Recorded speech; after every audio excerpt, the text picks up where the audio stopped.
Okay, Erev Tov, everybody. 8:30, time to get started. I want to welcome everybody. Welcome back. Really, it's been a while. So Rabbi Eitan Aviner, who is a graduate of Yeshiva, got smicha at Yeshiva University, graduate in engineering, I think, from Machon Lev in Israel, studied for many years in Eretz Chemda Kollel in Israel, got another smicha, Rafa Ir smicha, that's a higher level smicha in Israel, and has been teaching now. This is year 3, if my calculations are right, here in Toronto as in the Bnei Akiva high school system for the girls and the boys at 2 different buildings. But anyway, so it's a pleasure. We're neighbors. I look forward to davening together with you in shul again, please God, in the not too distant future. And Rabbi Aviner, Vakasha. Thank you. It's a pleasure to be back on Torah in Motion. I feel at home here that I can, sit in my lounge chair and talk what I want to say with no boundaries. So let's, without further ado, let's start that. Okay. One of my favorite parts of teaching is that I get to make titles to my shiurim, and they can be whatever I want. It's really the fun of the game. So what's the halacha regarding halacha? If that title doesn't confuse you, or it does confuse you, hopefully it won't in a little bit. And I want to preface with a statement / question. If I had to pick two individuals from the past 1,500 years of Jewish history, 2 rabbis who were the most influential in terms of the halachic process, the development of halacha. Rabbi Kalman, who would you pick? Well, let's. You're muted, Rabbi Kalman. I tell other people to mute. I got to mute too. Okay, 2 most important rabbis. I would pick influential Rabbi Yehuda. In terms of okay.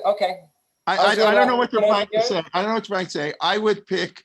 I really should ask other people. Since you asked me, I would pick Rabbi Yehuda Hanassi and the Rambam.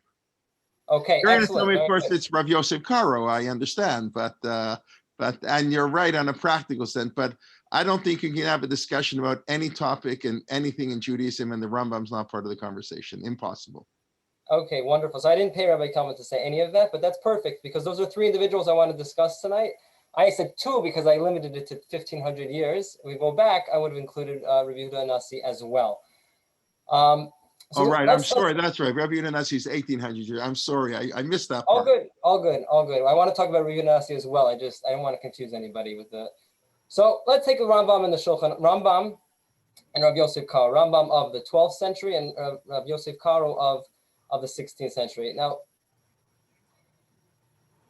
we'll talk about their works and the type of impact they had and the legacies that they left.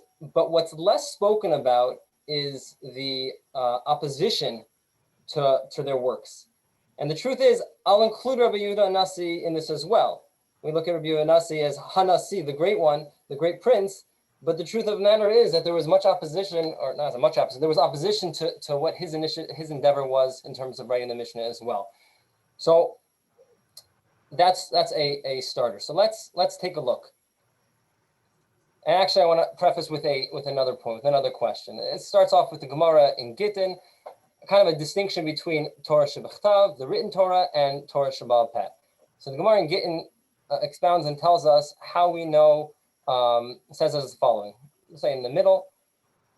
Rabbi Shimon ben Lakish says, Rabbi Yehuda bar Nachmani expounds and he says, it says in Parshat Kitisa that you should go ahead and you should write these things. That's one pasuk. And another pasuk right next to it, same pasuk says, Ki al pi advar ma'ela, according to these things, you should do them. So one implies you should write it, and one implies you should keep it oral. That's what the Gemara assumes. And the Gemara says, HaKeitzad, how could it be? The Gemara answers, Dvarim shebechtav iyat harashai lo'omran al peh, Dvarim sheba'al peh iyat harashai lo'omran bechtav. So the written Torah, the Torah shebechtav, that which we have, the Tanakh, the Torah, the Nevi'im Mektuvim, that has to remain written. It cannot be taught orally. And the oral Torah cannot be written, cannot be taught from writing. And that's how it was for many years. Now, if I were to ask, what do we refer to as the oral Torah nowadays? the Mishnah, the Gemara, other books of that nature. And the obvious question is, well, what happened? Or isn't it supposed to be oral? How all of a sudden did it become written? So the Rambam in his Hakdama to the Mishnah Torah lays out a little bit in terms of the history of how he saw things. So he brings, at the beginning, talks about how, we'll read it in here. The mitzvah, interesting that he calls it the mitzvah, the explanation of the Torah, referring to the oral Torah. He did not inscribe. Instead, he commanded it verbally to the elders, to Yeshua, and to the totality of Israel. As it states, be careful to observe everything that I prescribe to you. For this reason, it is called the oral law. Even though the oral law was not transcribed, Moses, our teacher, taught it in its entirety to the courts, to the 70 elders, Elazar, Pinchas, and Yeshua received the tradition from Moses. So the oral law was given at Har Sinai, and Moshe Rabbeinu passed it down as well.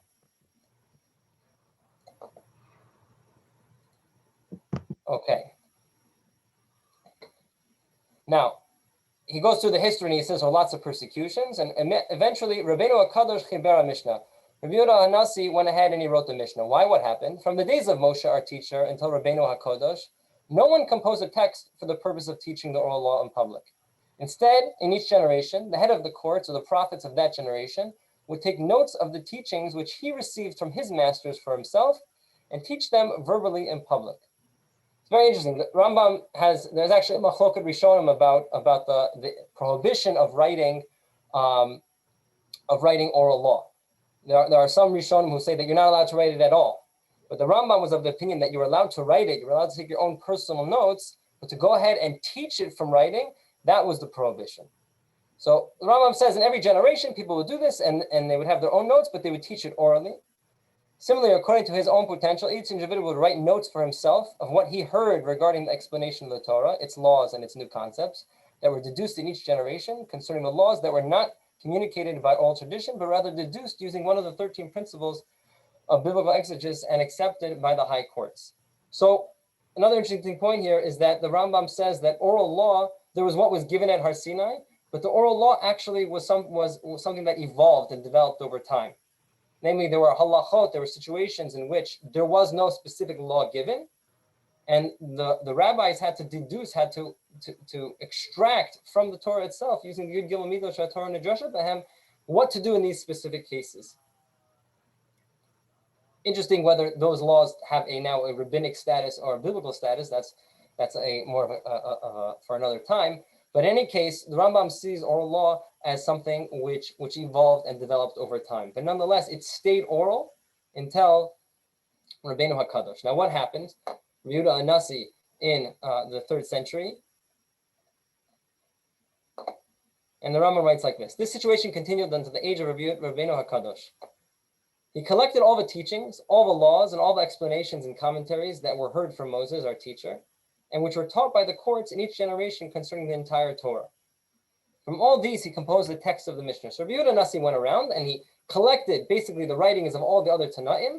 He compiled it into 6 volumes, ordered it according to Masechtot, and that became the Mishnah. And this was the first time in history that there was actually a book which was to be a compilation of the entire oral law. And he taught it to the sages in public and revealed to the Jewish people, who all wrote it down. They spread it in all the places so the oral law would not be forgotten by the Jewish people.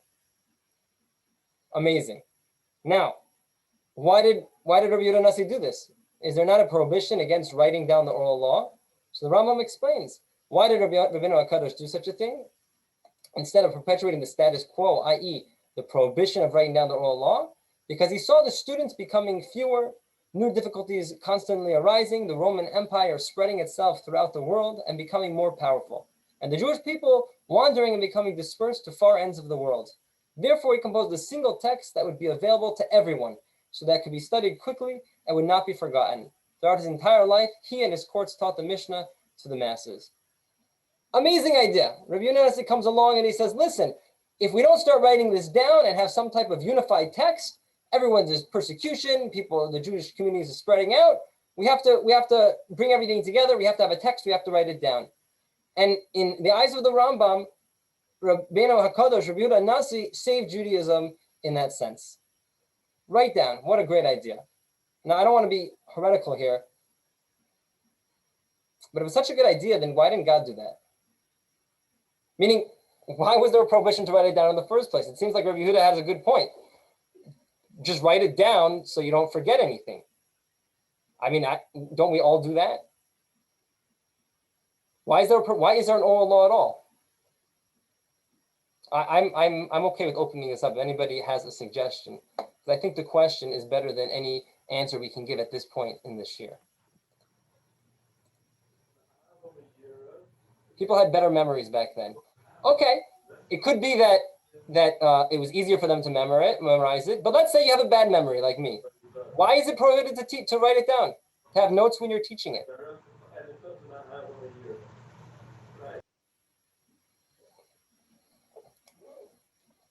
So I've heard different answers, and none of them really suffice for me, right? Some people say, well, if you have to memorize it and you're not allowed to write it down, so then it becomes more ingrained in you, right? Like I was talking to some students, and I was able. It was amazing. I was able to recall the phone number of my best friend from childhood. I was able to just pull it out of my memory without thinking. I haven't thought about this number in probably 25 years. And I was able to bring it out of my memory. I don't even know my wife's phone number nowadays because it's on my phone, right? But because I was forced in growing up at a time before cell phones, you're forced to memorize certain things, so it becomes part of you, which is a valid point.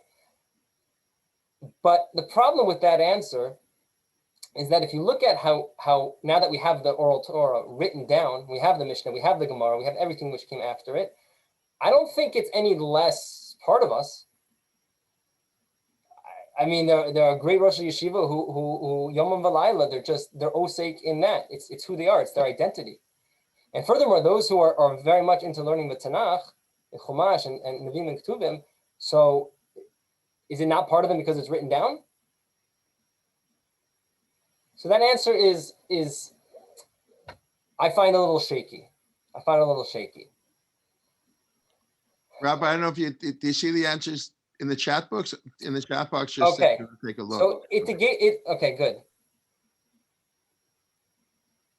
Oh, a lot of here. Okay, let's see. So printing, publishing was uncommon. It would turn the Torah over only to the elite. And the truth is, you can even take that argument and say, well, if you keep it oral, then look what you're going to do.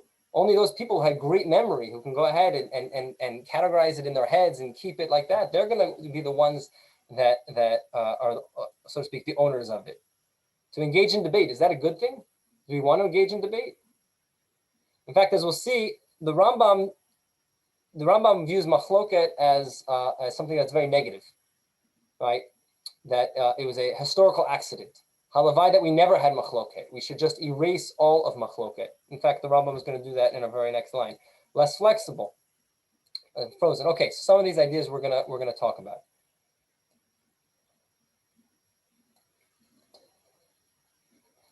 That question of why the oral Torah was to remain oral, I want to come back to at the end. In any case, the Rambam goes on. It's not written here, but he goes on and he explains everything that happened since Rabbeinu HaKadosh wrote down the Mishnah, how then we had the Gemara, and the Gemara went ahead and around 500, and it expanded on everything from 200 to 500. It expanded on everything that was in the Mishnah, explaining it, finding contradictions between different Tanaic sources, and then the Savarim and the Gaonim go on and expand on that, and kind of everything is just building on and evolving. So the Rambam saw it that this became crazy. There was just too much going on. How is anybody supposed to know what to do? So therefore, he wrote the Mishnah Torah. In the Mishnah Torah, I don't think I'm over-exaggerating if I say that it's probably the greatest, most impressive work that any Jewish scholar has written in the past, since Rabbi Yehuda Nasi, maybe even more. I don't know. That we can argue about. If we think about it, the Rambam wrote that he started writing in his 30s. It took 10 years. And he basically, without the help of, Bar Ilan and a word processor, he was able to go ahead and take all of the Torah, all of the biblical laws, all of the rabbinic laws, and he was able to reorganize it, categorize it. Because in the Gemara, it's just a big mess. You don't know left and right. You're on one daf here, and they have to jump another way to find the continuation. You're not really sure what's going on. And he categorizes it in 14 books in a masterful way. I just think about, how did one man do that? How did a person do that in the 12th century? It's beyond. It's truly beyond that he was able to do such a thing. And he wasn't so modest about his what he was able to do. He writes here, "Lefichach karati shema chibur zeh Mishnah Torah." He calls this literally the second to the Torah. Why? Lefisha adam koreh b'Torah. You go ahead and you finish your Shnai Mikra, you read all of the Tanakh, and you say, well, now what should I learn? So he reads all of the Torah Tchila. Ve'achar kach koreh b'zeh. He's going to go ahead and he's going to read the Mishnah Torah, the second to the Torah. V'yodeh mimenu Torah sheba'al peh kula. He knows all of oral law. Ve'eno tzarich lekrot sefer acher b'neim. You don't need anything. That means, think about how much money you'll save on bookshelves. You don't have to go to IKEA and buy more bookshelves. You just have a Tanakh. You can even invest, since you have saving all this money on other books. You just have a really, really nice Tanakh and a Mishnah Torah. Mishnah Torah without all the commentaries on the side, just Mishnah Torah. You can get it in one volume. That's all you need, right? And in other words, the Rambam basically dissolved the Talmud. We no longer need it. And we no longer need the Mishnah. We just have one book which tells me all of halacha. Now, the Rambam did something which later in his life, much, much later in his life, he regretted, but it's interesting to understand why he did it. He wrote the Mishnah Torah without any sourcing. There's no footnotes. There's no, I'm telling you who says this what. There's no dissent of opinion. There's no machloket. This is what it is. This is the halacha. Dry on the page, no ifs, ands, or buts about it. Later on, he regretted it because he couldn't find his sources, which he thought that he would always remember, and that's interesting. But so that's the Mishnah Torah. The Rambam goes ahead and he writes the Mishnah Torah. Now we look at it, 900 years later, and we say, "Wow, that's an amazing thing. That's like the best thing that could ever happen to Judaism." And the Rambam wanted it to be this way, that people could just open it up and look, and here's the halacha.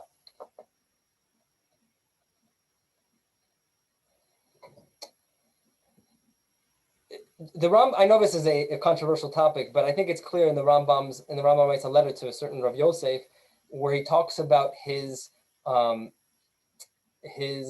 understanding of what the purpose of Gemara is, and where people got it wrong. And the Rambam writes as such, and this is in one of his letters, and he wrote, the goal of the learner filling the time with give and take of the Talmud, right, the Shalkavatari, the back and forth, all of the debate, all the dialogue, as if the intention of the goal was to practice and the perfection of argument, and nothing more than this. Like, why should we sit and learn Gemara? Because it helps us become better lawyers, right? Like, it helps us develop mental capabilities, skills. Like the Koreans, they go ahead and they learn Talmud. Or you want to be a good lawyer, so you can go ahead and you can open up a Baba Kama, and it's going to teach you argument and logic. But says the Rambam, no, this wasn't the original intent. The give and take, as well as machloket, developed by chance, an unfortunate reality.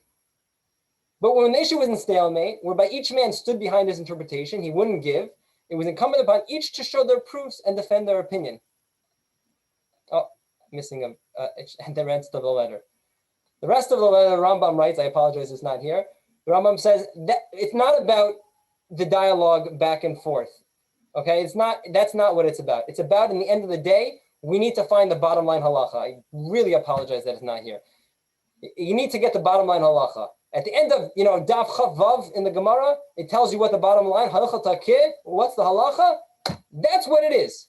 And we need to get back to that, to learn Gemara for the sake of getting to the bottom line halacha. And therefore, it's no wonder the Rambam goes ahead and he says, why do I need all this machloket? Why do I got to talk about Beit Shammai all the time when Beit Shammai isn't halacha? Let me go ahead and dissolve the Gemara and make a Mishnah Torah. And that's exactly what the Rambam did. Who could have any complaints about such an endeavor? It's amazing. Now, the irony is on the Rambam, because he wanted only two books, the Torah and the Mishnah Torah. And the irony is that out of probably any book after the Talmud, the Rambam's Mishnah Torah has caused more books to be written. meaning more books have been written on the Rambam's Mishnah Torah than any other book post-Talmud in Jewish history. So that is, I guess history has the last laugh on the Rambam. Okay, that was in the 12th century. Comes the 16th century, and Rav Yosef Karo, now in Eretz Yisrael in Tzfat, he has a similar, not exactly the same, he has a similar initiative.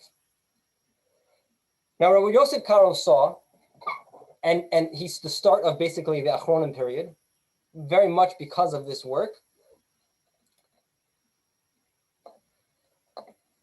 Oh, someone quoted this.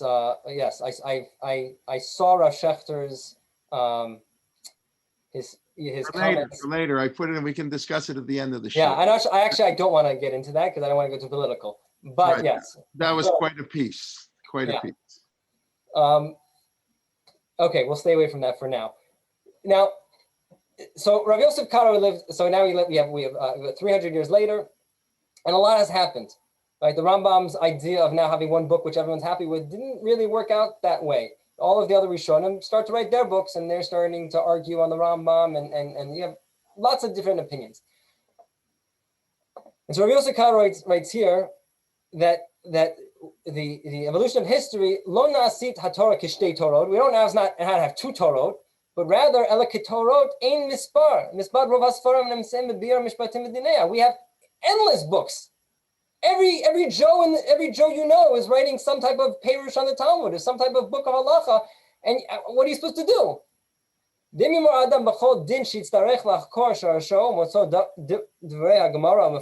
say you have a shaila, right? Pesach's coming up. You're preparing a soup. It's Erev Pesach, and you're preparing a chicken soup for the Seder, and your daughter is helping you, is stirring the pot, and you're like, oh my God, where'd you get that ladle? What do you mean? I took it from the drawer. Oh my God, which drawer? And they took it from the chametz drawer. And now you have a shaila. What do you do? Is this after the shaila? A whole big shaila on what to do with Isra Heter. So now, what are you guys supposed to do? So the Rambam says, what are you going to do now? You're going to start to open up all the Gemaras. You even know what Gemara to open it up. You're going to have to find, right? You have to find where the Gemara is. Meforshim, the poskim, kulam yachabed davar alav ma'od. There's just so much to do. Do you even know where to open up in the Gemara? It's Erev Pesach. You have time to do all this now? It goes on. And even if you know where it is in the Gemara, you know where it is in Psachim, and you know it happens to be that there's a parallel sugya in Avodah Zarah, so you can open it up. So now what are you going to do? You're going to open up with Rashi and Pirush Rashi, then you're going to open up with Tosfot, and then you got to open up the Rif. You got Rush, you got to open up the Rush. How you do without the Rush? And the Ran and the Mordechai. Rambam, all the Rishonim, the Ashar Poskim, the Gam Divrei Tshuva Hagdolim, all of the Shutim, all of the responses that were written afterwards, all of this to see who's arguing with who, which one is the majority opinion, which one is accepted, and what's going to happen. There's no end to it. By the time you get to the end of the child, you're like, aha, I know what to do with the spoon. Your wife's like, honey, it's Shavuot. Like, forget about the soup. We're done with this. How is this? This is not, it's just the enterprise of halacha cannot function that way. And the Imi Omer Adam Levchor B'Sifrei Kotzrim, we can go ahead and we can pick a summary book. It might be a shorter way, but it's really the longer way in the end. Because you're not going to learn anything from these books. These so shorthand, such summaries, they're useless. So therefore, explains Rav Yosef Karo what his intent here is in writing the Beit Yosef. This is the introduction to the Beit Yosef. Very important. Al Kein Ani, Hiskamti Lechaber Sefer, Kolel Kol Hadinim Hanoagim Bebir Shorasheim Umotzeim Ma'Gemara Im Kol Chilukei Svarod HaPoskim Ish Lo Nedar. So Rav Yosef Karo comes along. He says, I want to write a book that's going to give it's going to give you everything. It's going to give you the source of the Gemara. It's going to give you a tamsit. It's going to give you a summary of what the Rishonim say, the main opinions in the Rishonim, organized. Nothing's going to be missing from this. I'm not going to go ahead and I'm going to write a separate, independent book on this. Why should I go ahead and and just, start from scratch. Why I have to reinvent the wheel? People have already written books. Right? I don't have to go ahead and redo what somebody who already came before me did. I'm going to go ahead and I'm going to attach my book, the Beit Yosef, to a pre-existing book. It'll be an add-on. At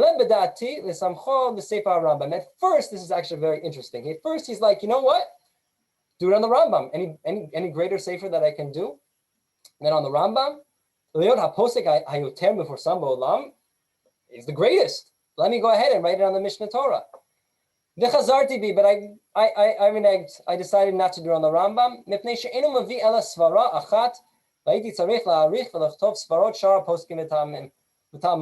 Because the Rambam just wrote his opinion. That's it.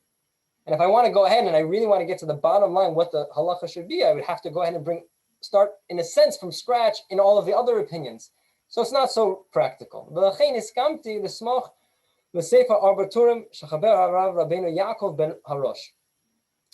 Rav Yosef Karo decides to go ahead and to write the Beit Yosef as a commentary to the Arbaturim by Rav Yaakov ben Asher of the 13th/14th century.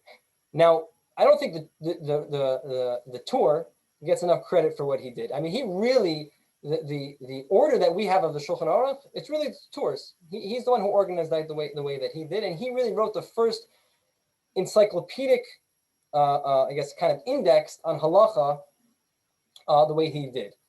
The thing is, though, that he brings lots of different Rishonim, and is not really conclusive in the end, and doesn't necessarily bring the source of where it is in the Gemara. So it's an amazing sefer, but incomplete, and definitely doesn't reach the status of what the Beit Yosef is going to do with it. Okay, so you can have, just for those who aren't familiar, you can have a piece in the tour, which could be 5 lines, and then the Beit Yosef comes along and he tells you, so this is the Gemara number 1 that this comes from, and this is Gemara number 2, and this is what Rashi says, and this is what the Ran says, and this is what the Rambam says, and this is how you deal with that stira, and this is what the Tosfos say. He'll go through the entire sugya. It is an amazing, amazing resource. But after you explain it all, what are you going to do with the bottom line halacha? And this is what Rabbi Yosef Karo decides to do. After I explain everything, I'm going to go ahead and I'm going to give you one bottom line. Because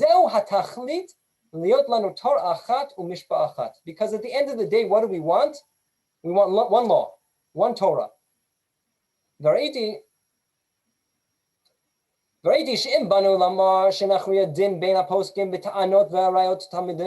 If we go ahead and we say, okay, well, let's see what the Ran says, and let's see what the Ramban says, and we'll start asking kashas and difficulties, and all of these, we'll have diunim on what the Rishonim say. So we're not going to get anywhere. What you think the Ramban didn't think about your question? You don't think you get an answer? How are you going to go ahead and compete with the Ramban? Now you got a machloket between the Ramban and the Rashba. Who are you to go ahead and put your head between 2 mountains? You're going to go ahead and say who's right? Rabbi Yosef Karo says, we'll have none of that. That's not how we're going to do it. B'lachein, hiskamti b'da'ati, therefore I decided what I'm going to do. Liot shaloshet amudei ha'ara asher abed b'bayit Yisrael nish'an aleim b'haroteim.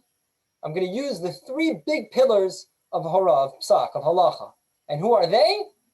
The Rif, the Rambam, and the Rush. It's like a draft. The Rambam picks his first 3 rounders. The Rif, the Rambam, and the Rush, and we're going to go by rov. This is my beitin. If 2 of them agree on something, end of the discussion. If 3 of them agree, all the better. It's not so fair. Why is that not so fair? What the Rambam does here? Not fair. Lo yafeh. The Rambam and the Rif are both Sfaradim, and the Rambam comes from the same Beit Midrash as the Rif, more or less. So the Rambam, 95% of the time is posking like the Rif in any case. So when you say I'm going to use the Rambam, the Rif, and the Rush, it's a joke. You're basically saying I'm posking like the Rambam, which is more or less what the Shulchan Aruch does. Okay, no. And the Rush is supposed to be like our token Ashkenazi, but it's also He was a spearhead for something. Sorry? He spent half his life in Spain. Right, exactly. He's our token Ashkenazi who's not really Ashkenazi. he ended up moving to Spain and getting an internship with under the Rashba. So he's not. If he went back to Ashkenaz, he'd be like, "You're not one of us. What are you talking about?" In any case, that's what he decides to do for better or worse. Nimsa Sefer Zeh Mazon L'Kulei Bar. This book, this Beit Yosef, is going to be bread and butter for anybody who wants it. Al Ken Karativ Beit Yosef. Therefore, he calls it the Beit Yosef. Ki Keshem Shemi Beit Yosef. Ay Yosef Hatzadi. Hayinizim Akol Mazon Haguf. Because Yosef, his Beit Yosef, his storehouse in Egypt, would go ahead and sustain everybody with food. This is how his Sefer is going to go ahead and sustain everybody's soul.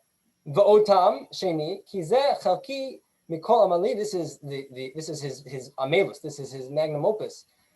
V'hu beiti, and it is his house. V'olam hazeh v'olam haba. And since he is Rav Yosef Karo, he names it the Beit Yosef. Phenomenal work, the Beit Yosef. But he doesn't end with the Beit Yosef. 20 years later or so, he goes ahead and he writes a companion book called the Shulchan Aruch. The Shulchan Aruch. Now, why did he write the Shulchan Aruch? Did he not already achieve everything that he wanted to in the Beit Yosef?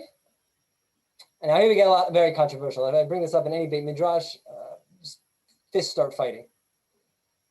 He writes in his Akdama to the Shulchan Aruch, Ra'iti b'libi, Ra'iti ani b'libi, ki tov lelakod shoshanei svari, v'marav v'derech tzara v'lo shantzach kolel yafeh v'naim. He wants to go ahead and he wants to write a condensed summarization, bullet points of basically the Beit Yosef. The Beit Yosef is great, but you want to learn, you can read 10 pages, and then in the Shulchan Aruch, it's just one-liner, right? This is what it is. Why did he do this? Torah Hashem Tamima Shkura v'pikol ish Israel. So that the Torah should be fluent in your mouth. So you shouldn't even have the hesitation on what the end of it is. You ask a Talmid Chacham what the halacha is. Lo yigam gem ba ela yomar lechachma achoti at. Kishem shebarur lo sheachoto asuro lo kach yabarur lo shekol din sheyish'al alav halacha l'maaseh. Interesting analogy he gives. Just like anybody asks any halacha, he'll know. Just like he knows his sister is prohibited to him in relations, he'll know that the halacha is kach and kach. No hesitation. And here's the most amazing thing that people don't know. He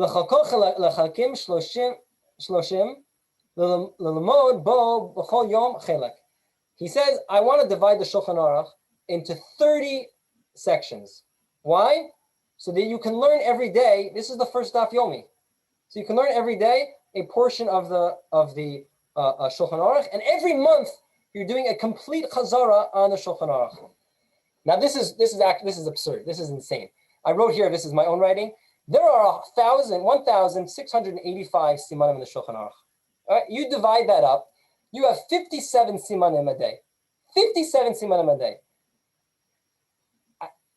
57 simanim. Even if now you have to remember the Shulchan Aruch here, the Rav Yosef Karo, he's not saying you should just read it, just like read it. He's saying you should read it as review, meaning when you sit down to read the Shulchan Aruch and you're doing this review every 30 days, as you're reading the pieces in the Shulchan Aruch, it's supposed to remind you of every single thing that you read in the Beit Yosef. You read this one line in the Shulchan Aruch, you're supposed to close your eyes for a second and think, oh yes, there's that Gemara in Avodah Zarah, and there's the Rashi, and there's the Rambam, and then there's the Rif, and then there was that Machloket, and then in the end, we get to all that. On every single siman, you're supposed to do that. Every month. That's crazy. I didn't appreciate this until about 2 years ago. I have to say that. I tell you 2 years ago. What happened 2 years ago? Rabbi Kalman mentioned I studied many years in Eretz Chemda, and eventually I got Rav Ir Smicha. Now, the last stage of Rav Ir Smicha, you take a number of written tests, which you study for, you know what topic you're studying for, and you're hard at that for months and then. But the last one is an oral exam that you have to take in front of a committee of rabbis in Israel. Now, the thing is that you don't know, it's not like a date, you don't know when it's going to be. It just, they call you up and they say, okay, come in next Tuesday. And it could be a year from now, it could be 2 years from now, and they call you. You have no idea. It's Israel. It's unorganized. That's just the way that they go. So they called me, and they said, it was 2 years ago, they called me, said, come in next Tuesday. I said, what do you mean? I'm in Toronto. I can't come in next Tuesday. They're like, okay, then don't come in next Tuesday, but I don't know when your next chance is going to be. So I said, dropped everything. I said, okay, I got to come in next Tuesday. Now, how do you prepare for a test like this when they can basically ask you anything that you've learned, in all of Shulchan Aruch? What are you supposed to do? You have no idea what they're going to test you on. So I did exactly what Rav Yosef Karo said. I used the Shulchan Aruch as a review book, and I sat there, and I don't know if I got to 57 simanim in a day. It is extremely hard to reach that number, but you just start reading the Shulchan Aruch and doing chazara in your head of everything that you learned on that siman. It's extremely exhausting. But this is what Rabbi Yosef Karo thought that everyone should do. Finish the Shulchan Aruch as a review. This isn't your main learning. This is as a review every single month. That was his first goal with the Shulchan Aruch. He goes over on everything that he learned, right? Review. This is like, on your way to the cafeteria between classes, you'll just do review on like everything, right? 57 simanim. Okay.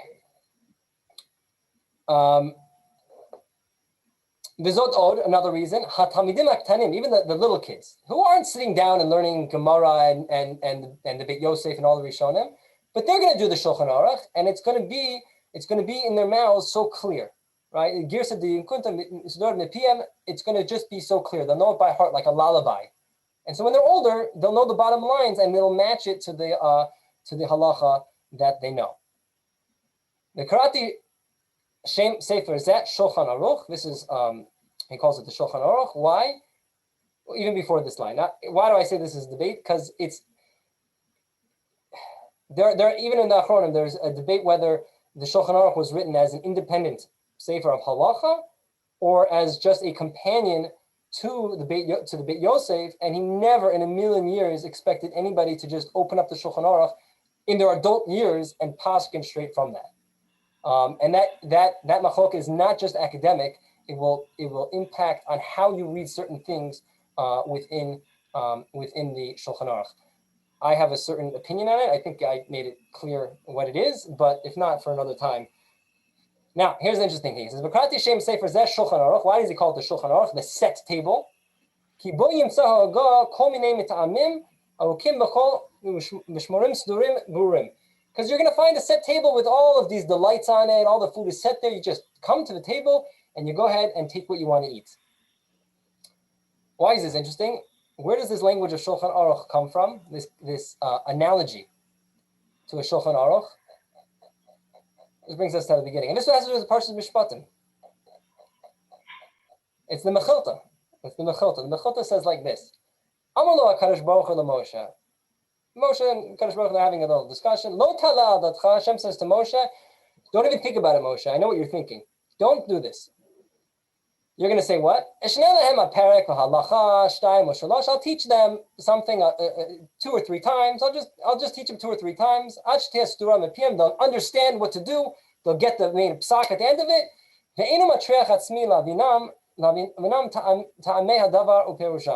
I'm not going to go ahead and explain it. I'm not going to get into details. I'm not going to get bogged down on all the intricates that are behind the din. They'll know the bottom line. 2 or 3 times they got it. Good, move on to the next one. Hashem says, Moshe, don't do that. And that's why I say in this week's parsha, Asher tasim lifneihem, you should place it before them. What does that mean? It should be in front of them, ready for them to eat. Right? They should have all of the reasoning behind all of the dinim. Similarly, the Gemara in Eruvin in source number 2 says it's similar. How do you know you're supposed to go ahead and everything should be clear and set before them? It should be logical in fashion. It should be all clear to be in front of them. So why is that ironic? Because according to the Mechilta, what does it mean, the language of Shulchan Aruch? It should be set with you should understand everything from it. All of the reasons, everything that went into the psak, all of it. The Rabbi Yosef Karo, he says, Shulchan Aruch, it should be right there in front of you. Right? Open up the Shulchan Aruch. There's no reasons, no ta'amim. It just tells you what the halacha is. So the only explanation I can have for this discrepancy is that they must have had different eating styles. I don't know. I think Rabbi Yosef, the Mechilta had like was like a real like 4-course meal with like 5 knives and forks and soup and dessert and jello in between. And Rav Yosef Karo was like a fast food smorgasbord type thing. That's how they viewed Shulchan Aruch. Okay.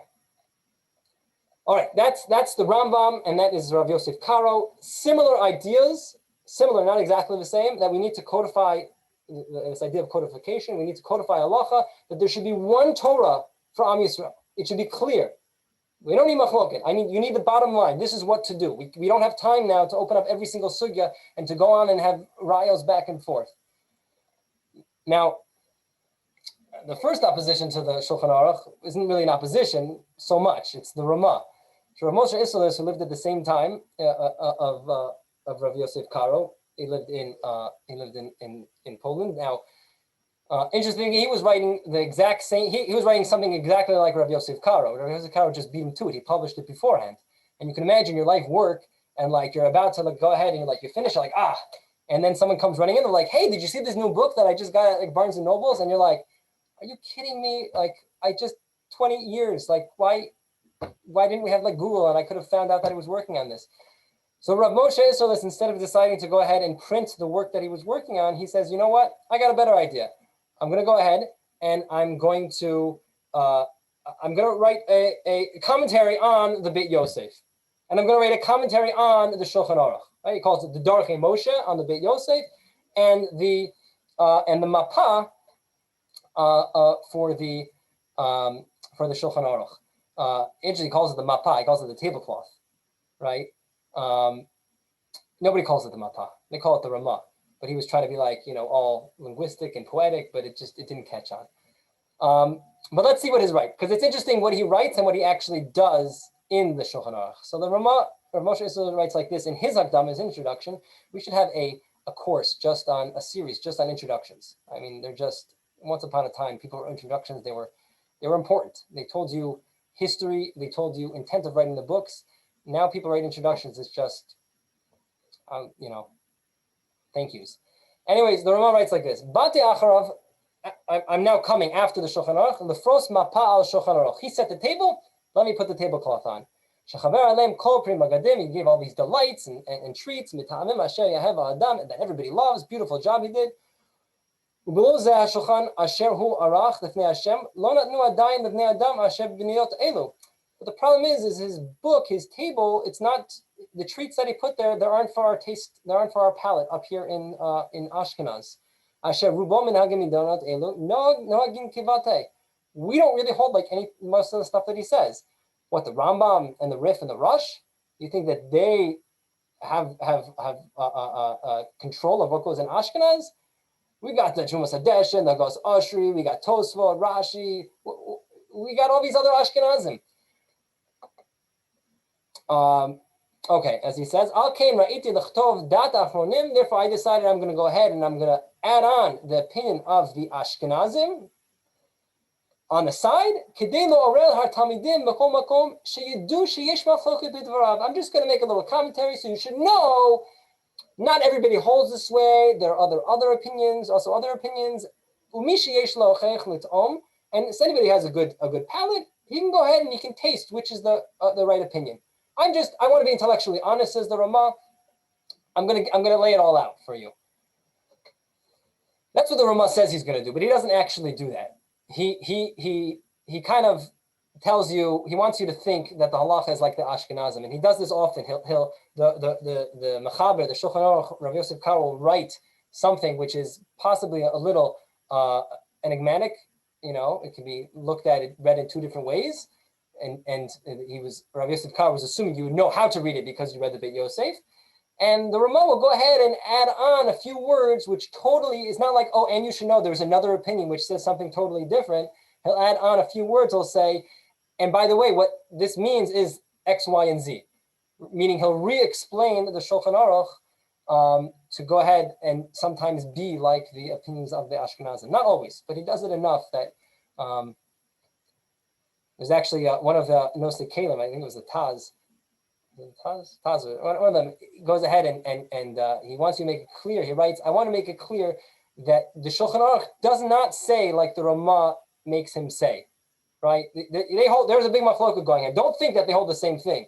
It's just that the Ramah went ahead and he wrote it in a way, so you should think that the Shulchan Aruch wrote exactly like that. But the Ramah did this, and this is a rabbinic joke. He says, because Zed Darko Shel Moshe, this is the way of Moshe. It's a funny joke because his previous book is called the Darkei Moshe. Okay, enough of rabbinic humor. Okay, that's a very long intro into what happens to the codification of halacha. There was a huge opposition to what was happening here, especially in Poland, and especially in the Beit Midrash of the Ramah. Right? The Ramah had contemporaries who were all in the same Beit Midrash. The three main opponents to the codification in general, was the Marshal. Right, we have the Marshal, we have the Maharal, and the Maharal's brother, Rav Chaim ben Betzalel. Okay, all three of them, they all learned in the same Beit Midrash. They were all students of the same Rebbe, sharing notes with each other and whatnot. And they were vehemently against codification in general. And the interesting thing is why. So I didn't bring here, but I'll bring the first two. Well, I'll bring the main points of the brother of the Maharal, of Rav Chaim ben Betzalel, which are basically pragmatic issues.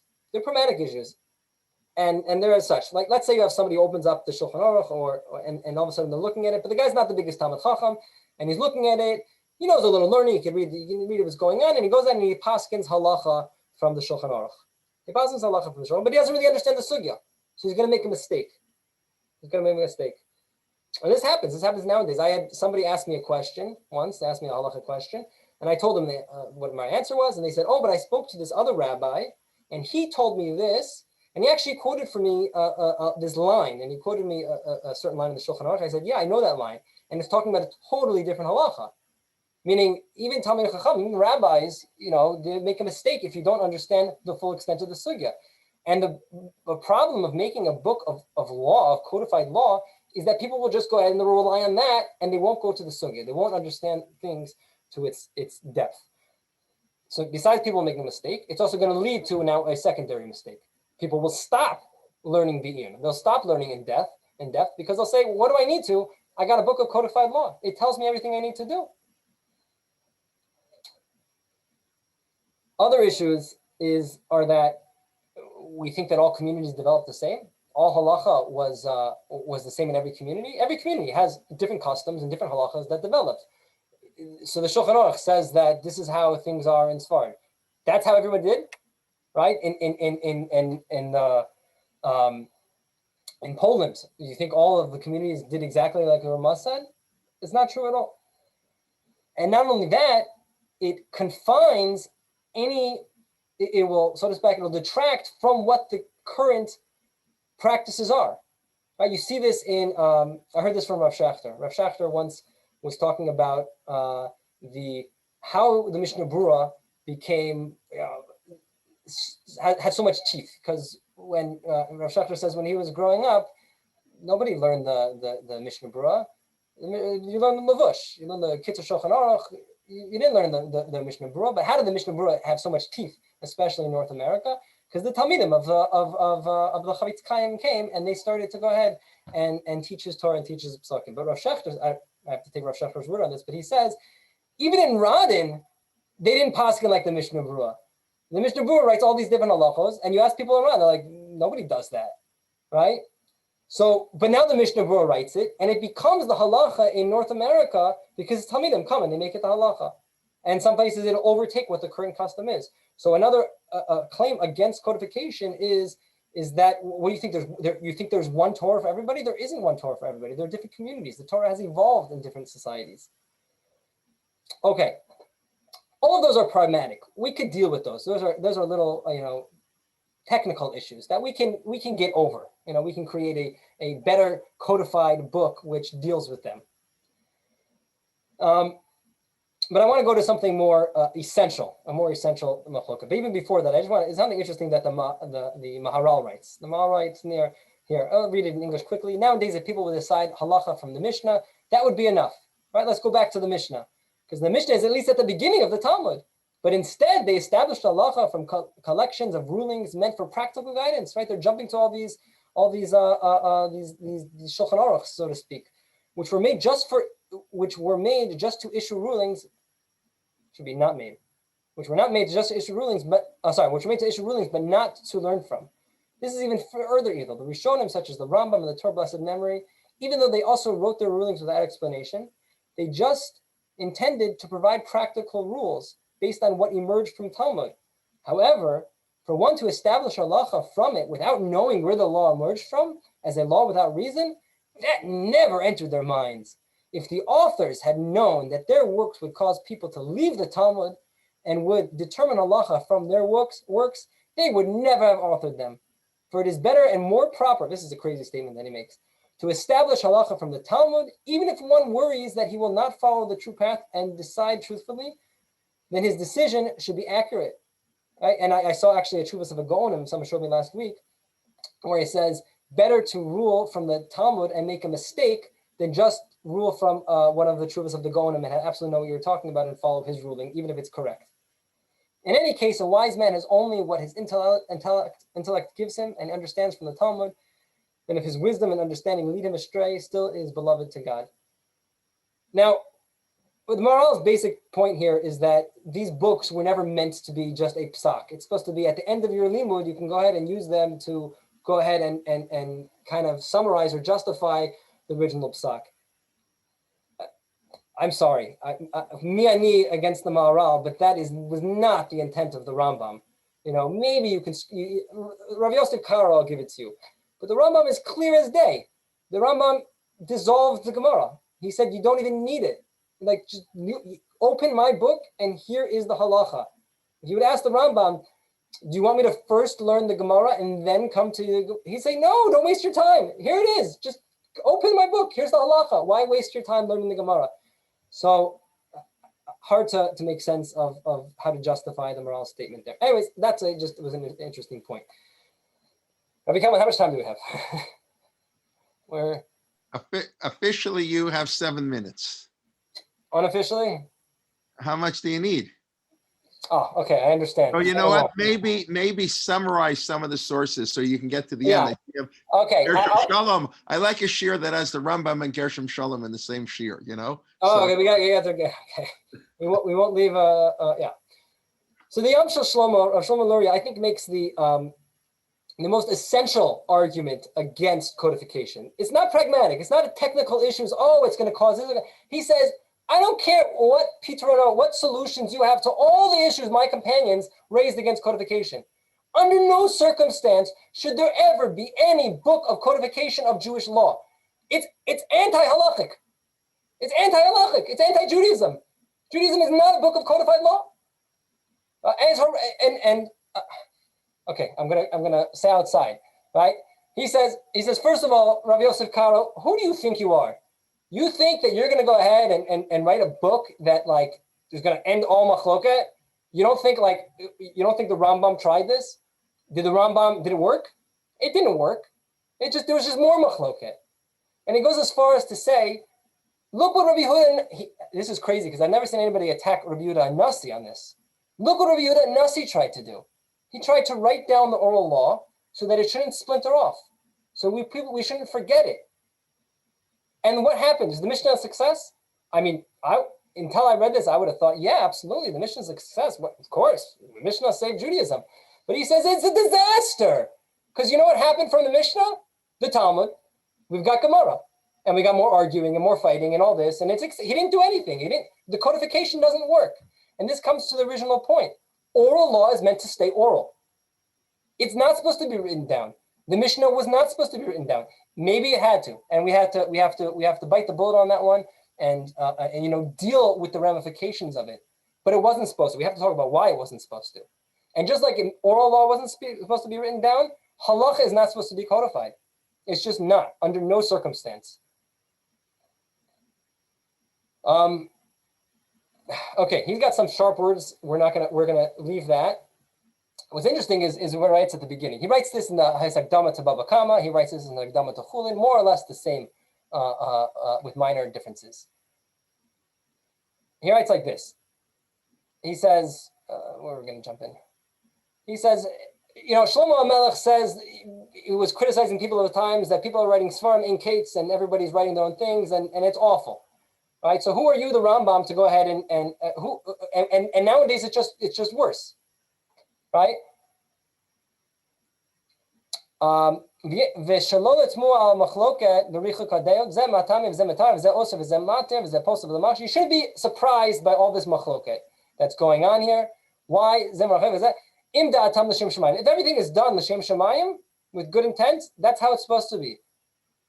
I have to say this. His other issue is even if you want to go ahead and decide codified halacha, what are you playing, Russian roulette? Like, we're just going to roll a die and like, if it lands on the Rambam, then that's the halacha? He says, I have to read the end because he says at the end here, I don't care who said what. I don't care what Rishon you're going to say. You need to go back to the Talmud. Halacha needs to be decided. Every halacha needs to be reevaluated and decided from the Gemara. I won't go ahead and believe any mechaber. I don't care who says it. Even if he's the greatest man in the world. We go back to the Gemara. And proofs, logical proofs from the Gemara. Now, why is this? Why?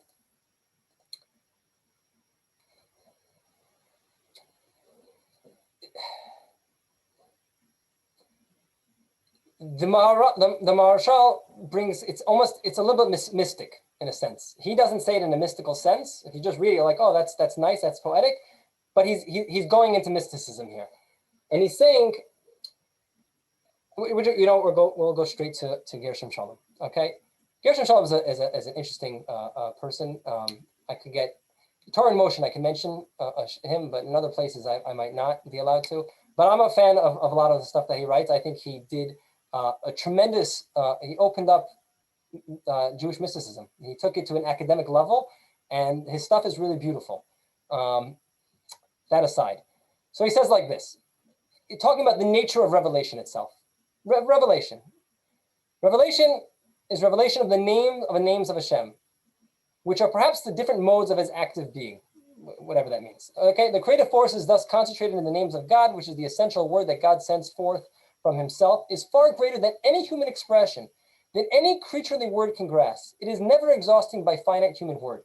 What happened at Revelation is basically the infinite went ahead and expressed itself in the finite, which is an impossible task. Thus the Torah is texture, an ariga, fashioned out of the names of God. Each name of God is an analogy, is an expression of God, different expressions of God.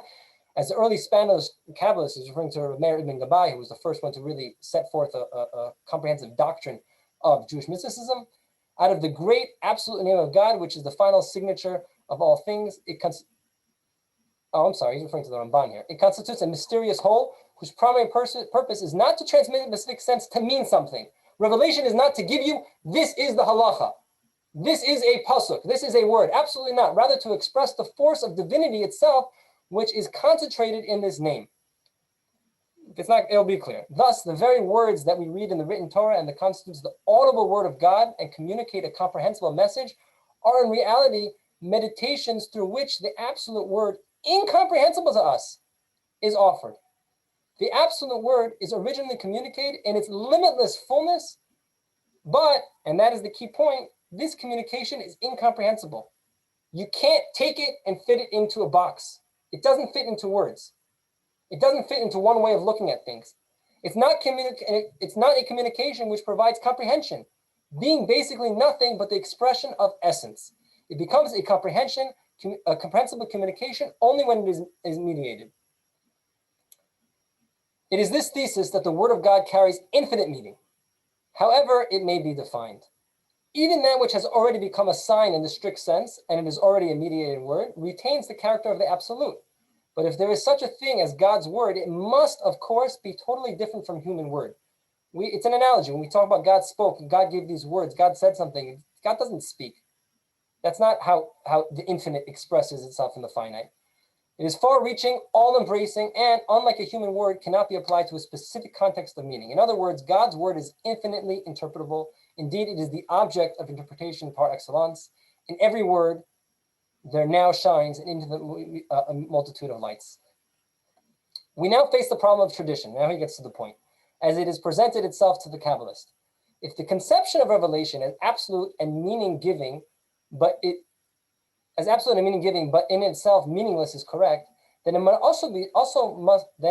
also be true that revelation will come to unfold an infinite meaning, which cannot be confined to the unique event of a revelation. Namely, revelation, the infinite expression of God in this world, is not something that can happen all at once. It's something that unfolds throughout history, throughout different circumstances, throughout different individuals.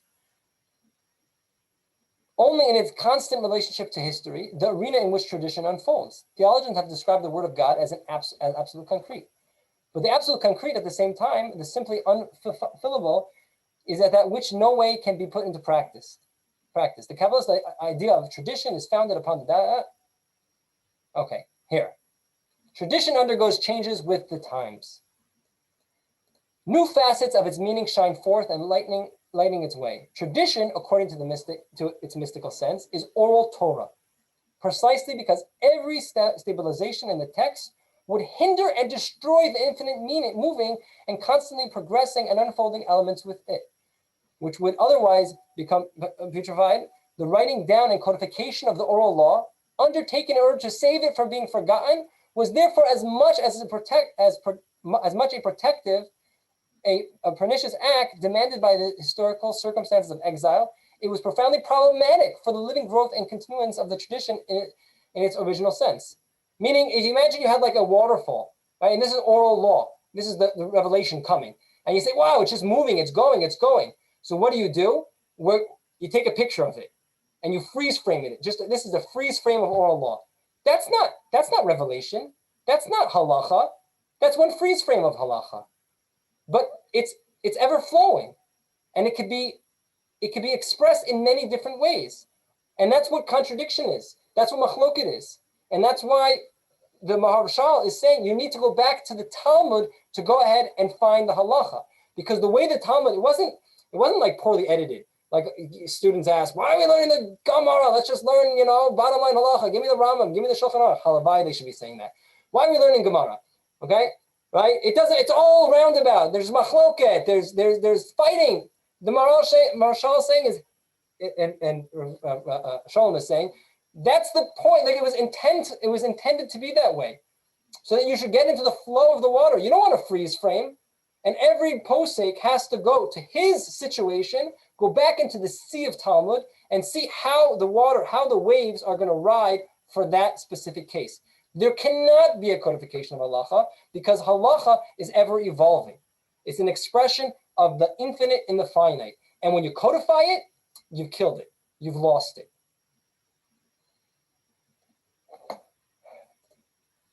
The Rambam didn't view it that way.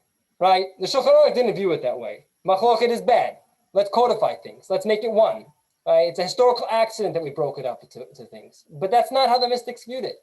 And that's the essential claim against any type of codification. And by the way, that's what makes our gut feeling of Judaism is rigid. It's locking me into place. Right?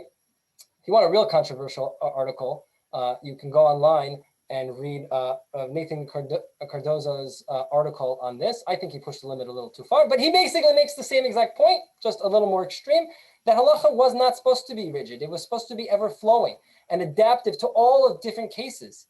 You can't codify it. It just doesn't work. It just doesn't work. Where are we now? Let's see, one more minute and I'm done with it. Where are we now? Did it work? Did Rabbi Yosef Karo's did it work? The Shulchan Aruch was the final posek acharon, das acharon. So it didn't work. I mean, to a certain extent, it was a reset, right? And now it became a new platform in which we can argue what the halacha is, but it was just a reset, right? It's like these great giants, Rabbi Yehuda Nasi, Shulchan Aruch, the Rambam. There's this beast called revelation, called halacha, and they're trying to tame it. They're trying to go ahead and get a leash around it and saying, I have it. And I think what history has showed us is that it's untamable. It's ever flowing and and and we'll see what happens when we have the Sanhedrin and we're outside of this halachic paralysis.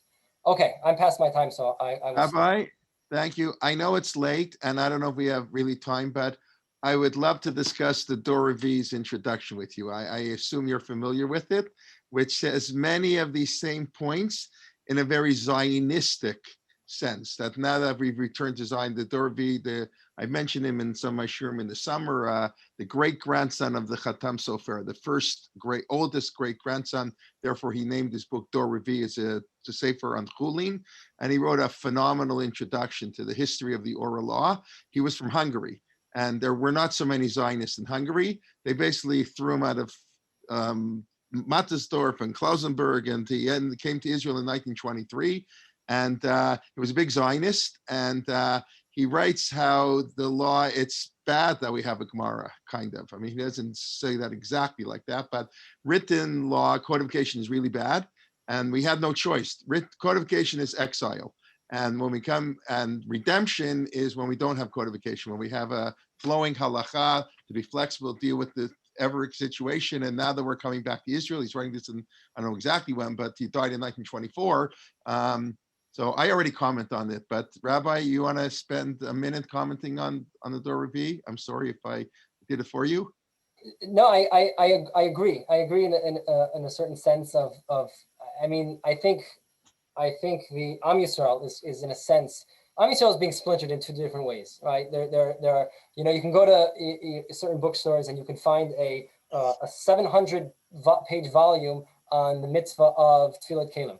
Right. And I'm being a little, cynical about it. And it's an important book. I use those books. I use them. They're very important. But we've become so codified that like you can't move, That's basically Chaim Soloveitchik's article in Rupture and Reconstruction. He makes the same page. And I think he quotes, and it is a real book, a 600-page book on Sfirat Omer. It says in the Shulchan Aruch, Sfirat Omer is one sentence. And they have today, Baruch Hashem, they publish 600 pages for Sfirat Omer. So that's on the one side, and the other extreme we have, on the edge, you have Nathan Cardozo saying, "Let's just go back to the Gemara and everybody do whatever they want." Like, he says, "Paskin like Beit Shammai if you want." Make it a free for all. So those are two extremes within what I'm going to consider orthodoxy. I'm putting both of those in orthodoxy. I don't know where history is going to go, but we are definitely going in those directions, and the truth is probably somewhere in the middle, because that's the safest place to be. Orthodoxy is also an exile invention, invented in the 1800s, but that's for another shiur. But that's for sure an exile, but anyways. Okay, did anybody have any questions? I didn't see so many questions in the chat box, so that's why I figured I would ask up anybody if any comments. Really, the history, there's a lot there. There's a lot, really. Thank you for this sort of brief overview on Parshat Mishpatim, the Parsha par excellence of Halacha. This is where Halacha all begins. I assume that's the connection to the Parsha. And besides the opening the line in the Mechilta, Asher Tasim Lifneihem, that it's got to be, Moshe Rabbeinu got to explain everything. Well, and a part of it's also for those who do Shnai Mikra, they get a little frustrated and they get to Mishpatim because like the Parsha is not that long, but Rashi, like, he kills you. He's like, he's got to bring in every Gemara and all of Bava Kama and Bava Metzia, and you're like, really? So if we say that it shouldn't be codified and get rid of the Gemara, we could just do Shnai Mikra with But yeah. Yeah. Okay. Any questions? Otherwise, we'll wish everybody a Shabbat Shalom. Thank you for staying